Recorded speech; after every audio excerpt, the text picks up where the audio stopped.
बिस्मिल्लाहिर्रहमानिर्रहीम। अस्सलाम वालेकुम नाज़रीन किराम, मैं मरियम शेख उम्मीद करती हूँ आप सब खैरियत से होंगे। नाज़रीन किराम, जो इस वक्त पाकिस्तान की सूरत हाल है, आइनी बहरान है, मौशी बहरान है और सियासी बहरान है, इस सब को मद्देनज़र रखते हुए, इस सब को देखते हुए बहुत सारी चीज़ें ऐसी हैं जिसको हम डिस्कस करना भूल गए हैं। बहुत सारी चीज़ें ऐसी हैं जिसको हम एक्सप्लेन करना भूल जाते हैं। सम टाइम हमारे भी जहन से निकल जाता है।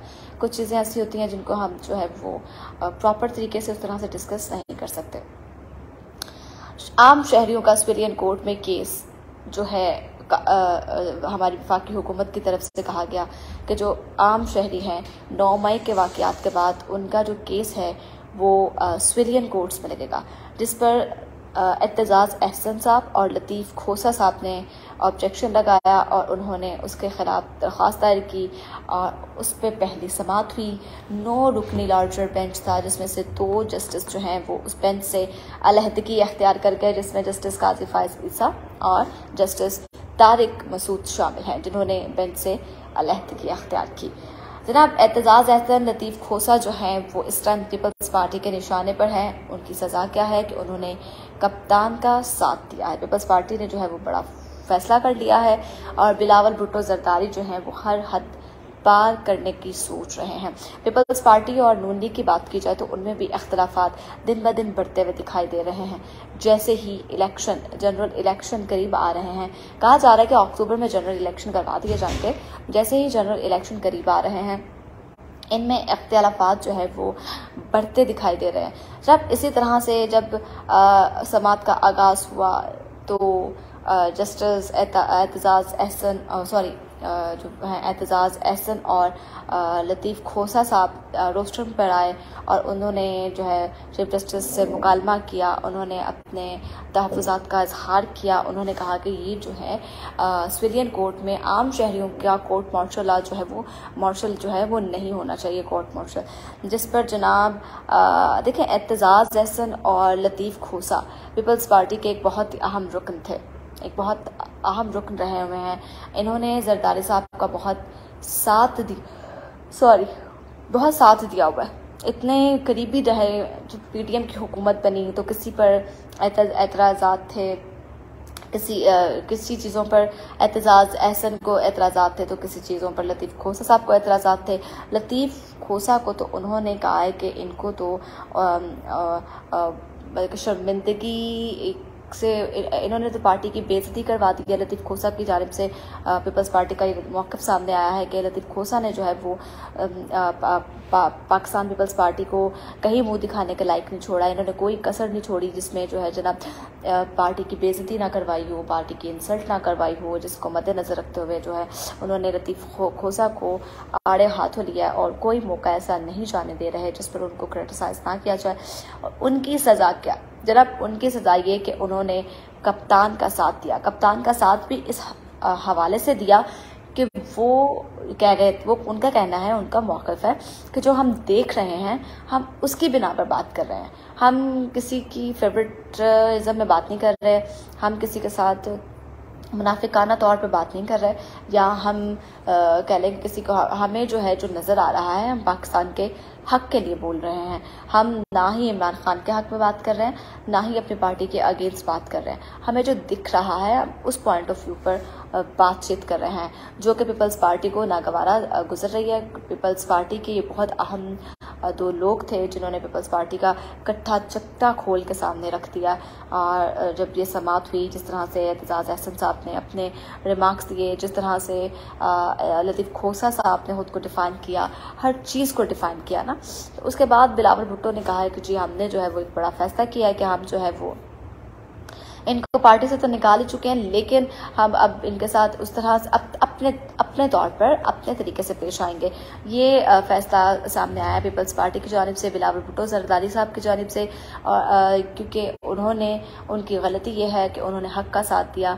उनकी गलती ये कि उन्होंने किसी का मतलब कि गलत बात का या गलत चीज़ का साथ नहीं दिया।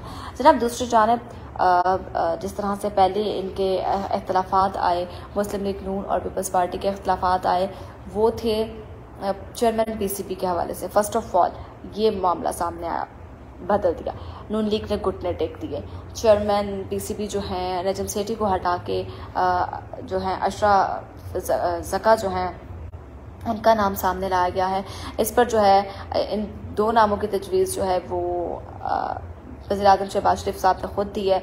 तो इस पर जो है वो एक कबीना बनाई गई और उन्होंने कहा कि इसका फ़ैसला जो है वो ईद के बाद या सुनाया जाएगा। लेकिन अशरफ ज़का जो हैं वही आएंगे इस सीट पर, वही विराजमान होंगे क्योंकि नून लीग ने घुटने टेक दिए हैं।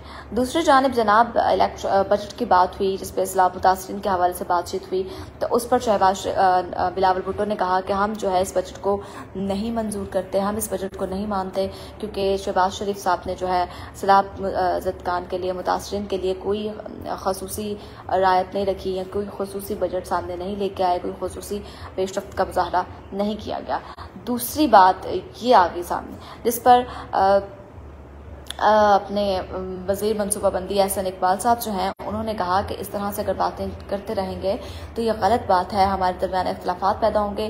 तो इसका बेहतरीन हल ये है हम काबीना में बैठ के बात करते हैं, काबीना में बैठ कर इन मसलों का हल निकालते हैं। और जहाँ तक रही इलेक्शन की बात, कुछ देर कब्ल जो है वो जरदारी साहब की शहबाज शरीफ से मुलाकात भी हुई है, हमारे प्राइम मिनिस्टर से मुलाकात भी हुई है। तो क्योंकि जरदारी साहब ने कहा था कि इलेक्शन तब होंगे जब मैं कहूँगा, जब मैं कॉल दूंगा, उससे पहले इलेक्शंस का सवाल ही पैदा नहीं होता, कोई सोच भी नहीं सकता कि इलेक्शन होंगे। लेकिन वज़ीर दाखिला राना सनाउल्लाह साहब के कहा गया है कि जनाब तमाम तरह इंतजाम कर लिए गए हैं, बैलेट पेपर्स छपवा लिए गए हैं, जो बैलेट बॉक्स हैं उनको छपवा लिया गया है, पोलिंग स्टेशंस जो हैं वो उनका तयन कर लिया गया है जगहों का। इलेक्शंस जो हैं वो जनाब अक्टूबर में ही होंगे क्योंकि अगस्त में असम्बलियों की मुद्दत पूरी होगी, तो इलेक्शन अक्टूबर में ही होंगे। अब बात यहाँ पे एक ये सवाल ये पैदा होता है कि जब हमारी सुप्रीम कोर्ट जैसे इदारे, चीफ जस्टिस ऑफ पाकिस्तान, उन्होंने 14 मई को इलेक्शन करवाने का फैसला दिया था तो पीटीएम ने उसको मुस्तरद कर दिया। यानी कि हमारी पीटीएम हुकूमत जो है, हमारी गवर्नमेंट जो है वो इतनी स्ट्रॉन्ग है कि उसने चीफ जस्टिस के फैसले को भी मुस्तरद कर दिया। उन्होंने अपनी मर्जी के तहत अपनी ही मुकर्रर करदा तारीख पर इलेक्शन करवाने की बात की है। उन्होंने यही कहा था कि इलेक्शन तो जी अक्टूबर में ही होंगे, फिर चाहे कोई भी जिस तरह का मर्जी फैसला करते, और वो अपने फैसले पर कायम रहे और उन्होंने अपनी बात को मुकम्मल किया और इलेक्शन जो है वो 14 मई के बजाय अब अक्टूबर में ही होंगे। तो देखना ये बाकी है कि इलेक्शन में जो है क्या पीपल्स पार्टी और नून लीग में इस तरह से इख्तिलाफात ही जारी रहेंगे या मे बी हो सकता है कि इनकी एक बार फिर से जो है वो, क्योंकि आपस में मिलकर चलेंगे, इनको लगता है कि आपस में मिलकर चलेंगे तो ही ये कामयाब होंगे। लेकिन पीपल्स पार्टी का ये बिल्कुल भी ख्याल नहीं है। पीपल्स पार्टी कहती है कि उनका वोट बैंक जो है वो सिंध में काफ़ी स्ट्रॉन्ग है, तो ये आपस में ना भी मिलकर चलें साथ, तो फिर भी पीपल्स पार्टी एक बड़े मार्जिन के साथ वहाँ से जीतेगी। तो देखते हैं इलेक्शन की क्या सूरत हाल होगी, क्या रिजल्ट सामने आएंगे। उम्मीद करती हूँ आपको वीडियो पसंद आई होगी। अगली वीडियो तक के लिए अपनी मेज़बान मरियम शेख को दीजिए इजाज़त। अल्लाह ने।